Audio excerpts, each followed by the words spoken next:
ফিরহাদ হাকিম শেষবারের মতো পুরসভা থেকে বেরিয়ে গেলেন নিজের চেয়ারকে প্রণাম করে। নেতাজি সুভাষচন্দ্র চিত্তরঞ্জন দাস যে চেয়ার অলঙ্কৃত করতেন তাতে বসার আমার কোনো অধিকার নেই, এটা উনি যাওয়ার আগে উপলব্ধি করলেন। এতদিন কি উনি মাটিতে বসতেন নাকি ভরতের মতো খড়ম রেখে পুজো করতেন? ড্রামাটা দিদির কাছে শিখেছেন তো। কিছু না বলে চুপচাপ থাকুন, আপনাদেরকে লোকে 15 বছর দেখেছে, সমস্ত কিছু লোকের মনে আছে। কী কী ডায়লগ দিয়েছেন, সেই ইঞ্চি সাইজ থেকে ফুট সাইজের নেতা, তাদের ভাষা, তাদের ভিডিও দেখে নিন আপনি। কী অহংকার, মানুষকে, আইনকে ডোন্ট কেয়ার করে একদিন করেছেন। তো যারা ওখানে সকালবেলা হত্যা দিতেন ওই বাড়িতে, আজকে উল্টো মুখে উল্টো কথা বলছেন। আজ ধরে নিন রেজাল্টটা 21-এর মতো না হলেও যদি 1500 সিট পেয়ে টিএমসি সরকারে আসতো, তাহলে কি এই লোকেদের এই কথা শুনতাম আমরা, নাকি এই পদত্যাগের প্রতিযোগিতা হতো? তো আজকে যারা একদিন ভোগ করেছেন, সুবিধা নিচ্ছেন, এই সমস্ত অপরাধের এরাও ভাগী। একা মমতা ব্যানার্জি অপরাধ করেছেন, অভিষেক ব্যানার্জি অপরাধ করেছেন নয়, অপরাধ তো এরাই করেছে। এদের হাতে রক্ত লেগে আছে, এদের হাতে পাপ লেগে আছে। কেন সবাইকে একই দৃষ্টিতে দেখতে হবে। অন্যায় যে করে আর অন্যায় যে সহে যেমন না, সেরকম অন্যায় যে দেখে আর অন্যায় যে করে দুটোই সমান দোষী, সবাইকে সমান সাজা দেওয়া উচিত। নানা জায়গা ঘুরে অবশেষে বাংলাদেশে পালাতে না পেরে ক্যানিংয়ের মারচোর সে এনআইএর হাতে ধরা পড়ে গেল কামালগাজীর মোড়। না ওই চিংড়িহাট। দেখুন, এ তো সবে শুরু হয়েছে। তো আপনি গুনতে থাকুন না, ঠক বাঁচতে গাঁও উজাড় হয়ে যাবে। 1-1.5 হাজার লোককে ইমিডিয়েট অ্যারেস্ট করা উচিত, যারা অত্যন্ত অপরাধী, অত্যাচারী, লুটেরা। মানুষের প্রচণ্ড ক্ষোভ আছে এদের বিরুদ্ধে, আর এই জন্য ওদের অ্যারেস্ট করা দরকার আছে। নাহলে কোনো অঘটন ঘটে যায়। মানুষ যেভাবে অ্যাটাক করছে, রাস্তায় ঘিরছে, ধরছে, মারছে, পিটছে, যদি কোনো অঘটন ঘটে যায়, সেজন্য ওদের জীবনের স্বার্থে ওদেরকে অ্যারেস্ট করে জেলে রাখা উচিত। বাকি কোর্টে তার মামলা চলবে, প্রমাণ হলে দোষী সে তারা সাজা পাবে, কিন্তু ইমিডিয়েট পুলিশের এদেরকে অ্যারেস্ট করা উচিত। মানুষের ক্ষোভ খুব বাড়ছে, যাদের নিয়ে এত অত্যাচার, যাদের নিয়ে এত অভিযোগ, সেই লোকগুলোকে কাস্টডিতে রাখা উচিত। সোশ্যাল মিডিয়া ইনফ্লুয়েন্সাররা বলছে প্রতিদিন এত অ্যারেস্ট হচ্ছে, তারা বিভ্রান্ত হয়ে পড়ছে, পোস্ট করতে পারছে না সময়। হ্যাঁ, এটা ঠিকই, সমস্যা আছে, আপনাদেরও সমস্যা। কোথায় কোথায় খবর দেখাবেন? খবর টিভি খুললেই দেখি চোরদের মুখ দেখতে হয়। আমি তো ভয় টিভি খুলি না। আপনারা এত সুন্দর নিউজ দেখাচ্ছেন, কিন্তু আমরা দেখতে চাইছি না বা পাচ্ছি না। কারণ এই ধরনের লোকেদের বিরুদ্ধে একদিন কমপ্লেন করে এসেছি, তাদেরকে অনেকে চিনত না, তাদের মুখ দেখতে পাচ্ছে। সংবাদ মাধ্যমে যদি এই চোরদের মুখ ভরে যায় সকাল থেকে রাত অবধি, আমাদের পক্ষেও খুব মুশকিল। যারা সংবাদ দেখা, অনেকের একটা নেশা আছে, সারাদিন বিভিন্ন চ্যানেল ঘুরে ঘুরে দেখেন, তারাও বোর হয়ে যাচ্ছেন। অভিষেক ব্যানার্জি ডানা ছাটা হলো। অভিষেক ব্যানার্জিকে সঙ্গে আগলে রাখতে গিয়ে মমতা বন্দ্যোপাধ্যায়ের দল উঠে যাব করছে। এই অবস্থায় দোলা সেন এবং তার সঙ্গে সায়নী ঘোষ, তাদেরকে সহকারীর দায়িত্ব দেওয়া হলো অভিষেকের সঙ্গে। দেখুন, যেটা সম্ভাবনা সবাই বলেছিলেন যে টিপু মানে অখিলেশ বাবু যেটা করেছিলেন, সমাজবাদী পার্টি নিয়ে বাপকেই সরিয়ে দিয়ে দখল করে নিলেন, সবাই ভেবেছিল পশ্চিমবাংলায় সেই ধরনের একটা সিন হবে। কিন্তু মহারাষ্ট্রের সিন দেখতে পেলাম, উত্তরপ্রদেশের সিন হলো না। যা দেখলাম ওদের পার্টিদের কথা শুনে মনে হচ্ছে যে ক্ষোভটা ছোটোবাবুর উপরে বেশি।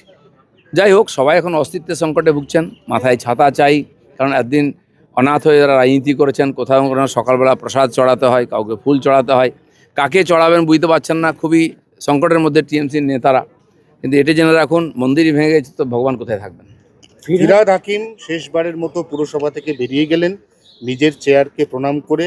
নেতাজি সুভাষচন্দ্র চিত্তরঞ্জন দাস যে চেয়ার অলঙ্কৃত করতেন তাতে বসার আমার কোনো অধিকার নেই, এটা উনি যাওয়ার আগে উপলব্ধি করলেন। এতদিন কি উনি মাটিতে বসতেন নাকি ভরতের মতো খড়ম রেখে পুজো করতেন? ড্রামাটা দিদির কাছে শিখেছেন তো। কিছু না বলে চুপচাপ থাকুন, আপনাদেরকে লোকে 15 বছর দেখেছে, সমস্ত কিছু লোকের মনে আছে। কী কী ডায়লগ দিয়েছেন, সেই ইঞ্চি সাইজ থেকে ফুট সাইজের নেতা, তাদের ভাষা, তাদের ভিডিও দেখে নিন আপনি। কী অহংকার, মানুষকে, আইনকে ডোন্ট কেয়ার করে একদিন করেছেন। তো যারা ওখানে সকালবেলা হত্যা দিতেন ওই বাড়িতে, আজকে উল্টো মুখে উল্টো কথা বলছেন।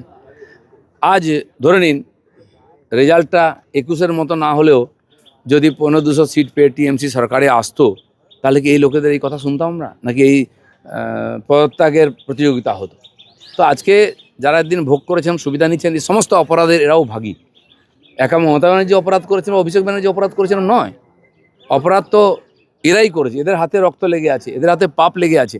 কেন সবাইকে একই দৃষ্টিতে দেখতে হবে। অন্যায় যে করে আর অন্যায় যে সহে যেমন না, সেরকম অন্যায় যে দেখে আর অন্যায় যে করে দুটোই সমান দোষী, সবাইকে সমান সাজা দেওয়া উচিত। কলকাতা তৃণমূল পুরসভায় কংগ্রেস কি বিভিন্ন প্রশাসক জায়গাতে কলকাতা ওই রুম পুরসভায় বানিয়ে রেখেছে। কলকাতা পুরসভায় কি প্রশাসক বসতে চলেছে এবার?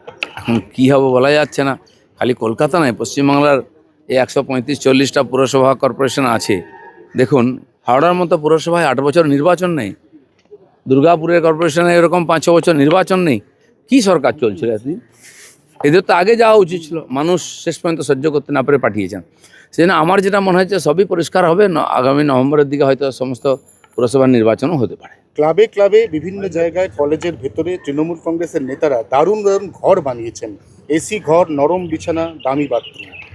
আপনাকে আমি তথ্য দিই, হসপিটালের মধ্যে শাড়ির দোকান তৈরি হয়েছে, তারপরে ওখানে স্পা তৈরি হয়েছে। এই যে কালচারটা, পয়সা লুটো, খাও, ফুর্তি করো, ক্লাবের ভিতর থেকে টাকা, ইউনিয়ন রুম থেকে কাঁড়ি কাঁড়ি টাকা পাওয়া যাচ্ছে, মদের বোতল পাওয়া যাচ্ছে ক্লাবের ভিতর থেকে, পাবলিককে উদ্ধার করছে। যে জানে পুলিশ কিন্তু এখনো হাত লাগাচ্ছে না। কিসের প্রভু ভক্তি জানি না, প্রভুর বিদায় হয়ে গেছে, ভক্তি যায়নি।